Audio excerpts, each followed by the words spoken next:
Hi പ്രിയമുള്ള സുഹൃത്തുക്കളെ, വേട്ടക്കാരനോടൊപ്പം തന്നെ ഇരയെയും കുറ്റക്കാരിയായി കാണണം എന്ന നിർദ്ദേശമാണ് ചില ആളുകൾ ഹണി റോസിന്റെയും ബോച്ചയുടെയും വിഷയത്തിൽ മുന്നോട്ട് വയ്ക്കുന്നത്.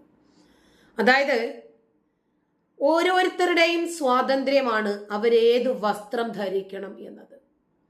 ചിലപ്പോൾ അവർക്കത് മാർക്കറ്റിംഗ് ആയിട്ട് ഉപയോഗിക്കാം, അവർക്കത് ബിസിനസ് ആയിട്ട് ഉപയോഗിക്കാം. അത് അവരുടെ സ്വാതന്ത്ര്യമാണ് എന്ന് കരുതി അവരുടെ വസ്ത്രത്തെ സംബന്ധിച്ച്, അവരുടെ ആകാര വടിവിനെ സംബന്ധിച്ച് അശ്ലീലമായി സംസാരിക്കാനുള്ള സ്വാതന്ത്ര്യമാണ് മറ്റുള്ളവർക്ക് ഇന്ന് ധരിച്ചു പോകരുത്.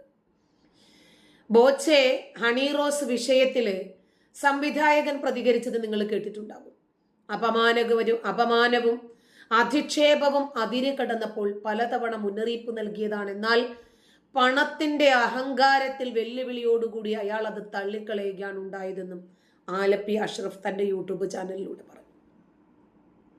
സങ്കടകരമായ ഹണി റോസിന്റെ പോസ്റ്റ് കണ്ടപ്പോഴെങ്കിലും അവരെ വിളിച്ചൊരു സോറി പറഞ്ഞിരുന്നെങ്കിൽ ഇന്ന് കാക്കനാട്ടെ ജയിലിൽ പോയി കിടക്കേണ്ടുന്ന അവസ്ഥ ഉണ്ടാകുമായിരുന്നില്ല. തന്റെ കയ്യിലുള്ള കോടികളുടെ സ്വാധീനവും തന്റെ അഹങ്കാരവും അകമ്പടികളും ഒക്കെ ഓർത്തപ്പോൾ ബോച്ചയുടെ മനസ്സ് അതിന് അനുവദിച്ചില്ല എന്നതാണ് സത്യം. ബോച്ചയുടെ ജാമ്യം നിഷേധിച്ച് ജയിലിലേക്ക് കൂട്ടിക്കൊണ്ടു പോകുമ്പോൾ ആ വാഹനം തടഞ്ഞ വെട്ടുകിളി കൂട്ടം പറഞ്ഞത്, ഏത് പോലീസായാലും കോടതിയായാലും ഒരു കാര്യം മനസ്സിലാക്കണം, അയാൾ ഒരു സാധാരണക്കാരനല്ല. അയാൾ ഒരുപാട് പേർക്ക് ശമ്പളം കൊടുക്കുന്ന വ്യക്തിയാണ്, അയാൾ ഒരുപാട് ചാരിറ്റി ചെയ്യുന്ന വ്യക്തിയാണ്. ഇതൊന്നും അംഗീകരിക്കാനാവില്ല എന്നാണ്. ഇതിനെതിരെ ഞങ്ങൾ പ്രതിഷേധിക്കും, പ്രതിരോധിക്കുമെന്നാണ്. ഒരുപാട് സ്ത്രീകൾ ഇപ്പോൾ ബോച്ചയുടെ ആ സിമ്പിള് കാണിച്ച് ബോച്ചയ്ക്ക് വേണ്ടി രംഗത്തിറങ്ങിയിട്ടുണ്ട്. സോഷ്യൽ മീഡിയയിലും മുഴുവനും ബോച്ചെ ഫാൻസിന്റെ പ്രകടനങ്ങൾ കാണുന്നുണ്ട്. ഈ പ്രതിഷേധം ചാനലിലൂടെ ഒരുപാട് ആളുകൾ കാണുന്നുണ്ട്. സ്വാഭാവികമായും കോടതിയും പോലീസും ഇതൊക്കെ നിരീക്ഷിച്ച് കാണുമെന്നും ആലപ്പി അഷ്റഫ് ഓർമ്മിപ്പിക്കുന്നുണ്ട്.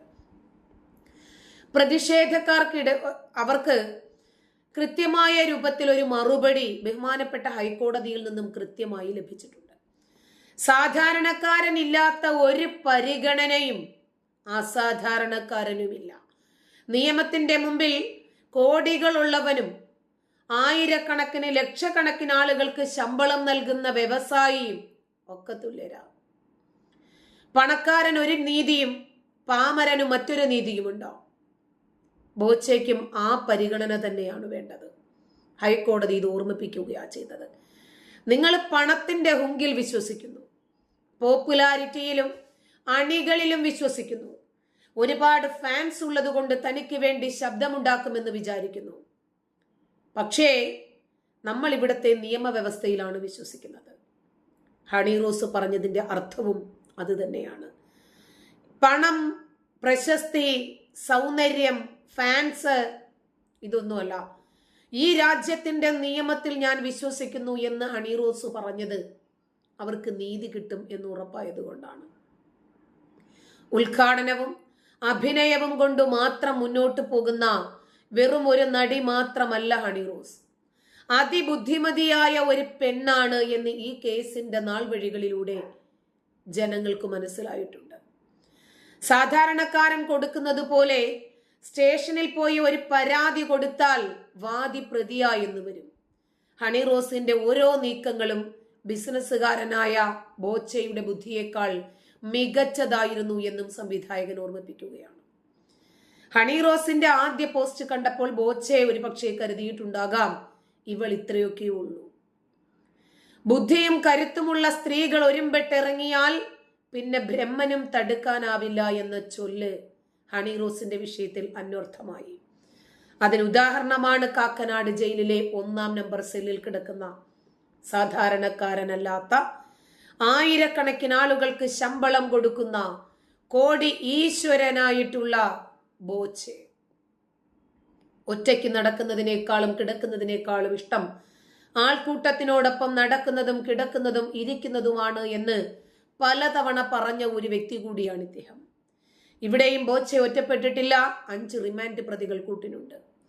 അവരിൽ ഒരാൾ മാത്രമാണ് ഇന്ന് ജയിൽ യൂണിഫോം അണിഞ്ഞിട്ടുള്ള ബോച്ചെ. ഒരു പക്ഷേ ബോച്ചയുടെ ദീർഘവീക്ഷണം കാരണമായിരിക്കാം ഈ വസ്ത്രം നേരത്തെ ധരിക്കാൻ തുടങ്ങിയതെന്നും സംവിധായകൻ പരിഹസിച്ചു പറയുന്നു. രാത്രി പുതയ്ക്കാനായി ഒരു പുതപ്പ് ചോദിച്ചപ്പോൾ ബോച്ചയ്ക്ക് അത് കിട്ടിയില്ല എന്ന വാർത്തയും പുറത്തു വന്നിരുന്നു. താങ്കൾ ഒരു സെലിബ്രിറ്റി ആയതുകൊണ്ട് ചിലപ്പോൾ ഒരു ജയിൽ DGP വന്ന് കിടക്കാൻ ഒരു ചൗക്കാളവും പുതയ്ക്കാൻ പുതപ്പും കുടിക്കാൻ കരിക്കിൻ വെള്ളവും ഇനി ജയിൽ ഭക്ഷണം പിടിക്കുന്നില്ലെങ്കിൽ വീട്ടിൽ നിന്നും ഏർപ്പാട് ചെയ്യാനൊക്കെ സാധ്യതയുണ്ട്. പക്ഷേ ഒരു കാര്യം, ജയിൽ DGP വരുമ്പോൾ ഒന്ന് എഴുന്നേറ്റ് നിന്ന് വിറച്ച് കാണിച്ചേക്കണം. ഈ ബുദ്ധിയൊക്കെ മറ്റുള്ളവർ പറയാതെ തന്നെ ബോച്ചയ്ക്ക് അറിയാവുന്നതല്ലേ. കോടതിയിൽ ഒന്ന് പയറ്റി നോക്കിയതാണ്.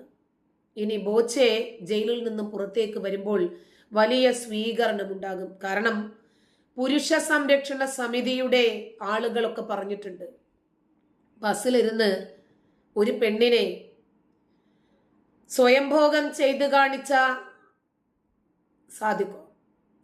സവാദോ അവനും വലിയ രൂപത്തിൽ സ്വീകരണം കിട്ടിയിരുന്നു സമൂഹത്തിൽ. അവനും വേണ്ടി സംസാരിക്കാൻ പുരുഷ സംരക്ഷണ സമിതി ഉണ്ടായിരുന്നു. അതുപോലെ ബോച്ചയ്ക്ക് ഒന്നല്ല 1000 ആളുകൾ, 1000 10,000 ആളുകൾ ഒരുമിച്ച് കൂടും. അത്രയ്ക്കും നോട്ടുമാലയും സ്വീകരണവുമായി ഉണ്ടാകും. 1000കണക്കിന് യൂട്യൂബർമാർ വരും ബോച്ചയുടെ ഇന്റർവ്യൂ എടുക്കാൻ. ജയിൽ അനുഭവങ്ങൾ, ഒളിവിലെ ഓർമ്മകൾ എന്ന് പറയുന്നത് പോലെ ജയിലിലെ ഓർമ്മകൾ പങ്കുവെക്കാനും അത് പബ്ലിക്കിലൊന്ന് എത്തിക്കാനും അതുവഴി ഒരാഴ്ച കഞ്ഞി കുടിച്ചു പോകാനും യൂട്യൂബർമാർ വരും, വെയിറ്റ് ചെയ്യും. പല ആളുകളും ചോദിക്കുന്നു, ഇവര് ഏത് നിലയിലാണ് പ്രശസ്തയായതെന്ന്. അവര് പ്രശസ്തയാകട്ടെ, ആകാതിരിക്കട്ടെ, അവർക്കിഷ്ടമുള്ള വേഷം ധരിക്കാം, അവർക്കിഷ്ടമുള്ള മേഖല തിരഞ്ഞെടുക്കാം. സ്വന്തം ശരീരത്തിന്റെ ആകാര വടിവുകൾ വിൽപ്പന ചരക്കാക്കി മലയാളിയുടെ ലൈംഗിക ദാരിദ്ര്യം ചൂഷണം ചെയ്ത് തന്റെ ആകർഷണീയതയെ സാമ്പത്തിക നേട്ടത്തിനും പബ്ലിസിറ്റിക്കും വേണ്ടി ഉപയോഗപ്പെടുത്തിയ വ്യക്തിയാണ് ഹണി റോസ്. ശരിയാണ്, സമ്മതിക്കുന്നു. അവരുടെ ശരീരം അവർക്കുള്ളതല്ലേ അവർക്ക് കാണിക്കാൻ പറ്റുള്ളൂ. വീട്ടിലകത്ത് അഴിച്ചു വെച്ചിട്ട് വരാൻ പറ്റുമോ? എല്ലാവരും അവനവന്റെ കഴിവുകളെയും ശരീരത്തെയും ഒക്കെ തന്നെയാണ് വിൽപ്പന ചരക്കാക്കി മാറ്റിയിട്ടുള്ളത്. അവരെന്തു വസ്ത്രം ധരിക്കണം എന്നത് അവരുടെ ചോയ്സാണ്. അവരുടെ മനസ്സിനും ശരീരത്തിനും ഇണങ്ങിയ വസ്ത്രം ഈ രാജ്യത്തിന്റെ വ്യവസ്ഥയ്ക്കകത്താണോ പുറത്താണോ എന്ന് നോക്കിയാൽ മതി. ഒരാളുടെ വസ്ത്രം കണ്ടിട്ട് അങ്ങനെ ലൈംഗിക ചൊവ്വയിൽ അളക്കുന്നതും ബോഡി ഷെയ്മിങ് നടത്തുന്നതും നമ്മളൊക്കെ എല്ലാം തികഞ്ഞവരായതുകൊണ്ടാണ്. അവരുടെ ശരീരത്തിന് ഇണങ്ങിയ വസ്ത്രം ധരിച്ചിട്ട് അവർ പൊതുയിടങ്ങളിൽ വരുന്നു. സോഷ്യൽ മീഡിയകളിലും മറ്റു മാധ്യമങ്ങളിലും ഒക്കെ എന്ന് കരുതി ദ്വയാർത്ഥ പ്രയോഗങ്ങൾ ഉപയോഗിക്കാനും അവരെ അശ്ലീലം പറയാനും അനാവശ്യങ്ങൾ പറയാനും ഒക്കെ ഉള്ള ലൈസൻസ് ആണോ അത്? അവര് എന്തുകൊണ്ടാണ് തന്നെ ഇങ്ങനെ പറയുന്നത് എന്നവര് ചിന്തിച്ചില്ല. തനിക്ക് എന്തെങ്കിലും തെറ്റ് സംഭവിച്ചിട്ടുണ്ടോ എന്നവര് ചിന്തിച്ചില്ല എന്ന് നമുക്ക് പറയാം. നമ്മുടെ കാഴ്ചപ്പാടിലാണ് അത് തെറ്റ്. അവരുടെ കാഴ്ചപ്പാടിൽ ഇതുവരെയും ഒരു തെറ്റും ചെയ്തിട്ടില്ല.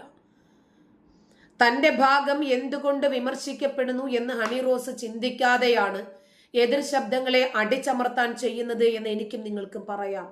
പക്ഷെ അവരുടെ തെറ്റെന്താണ് എന്ന് അവർക്ക് ബോധ്യപ്പെടണ്ടേ? അവർക്കത് തെറ്റായിട്ട് തോന്നിയിട്ടില്ല. ഒരു രാജ്യത്തെ നിയമങ്ങൾ അവർക്ക് നൽകുന്ന സ്വാതന്ത്ര്യം അവർ ലംഘിക്കാത്തിടത്തോളം കാലം അതിനെ എങ്ങനെയാ തെറ്റാണ് എന്ന് പറയാം. ഇയാളുടെ ദ്വയാർത്ഥ പ്രയോഗങ്ങളെ അതുകൊണ്ട് നമുക്ക് ന്യായീകരിക്കാൻ പറ്റുമോ? കോടീശ്വരനായ കോമാളി പബ്ലിസിറ്റിക്ക് വേണ്ടിയിട്ട് ഇതല്ല ഇതിന്റെ അപ്പുറവും പറയുന്നുണ്ട് എന്ന് കരുതി അതിനെയൊക്കെ അങ്ങനെ അങ്ങ് അനുകൂലിക്കാനും അംഗീകരിച്ചു കൊടുക്കാനും പറ്റുമോ? നന്ദി.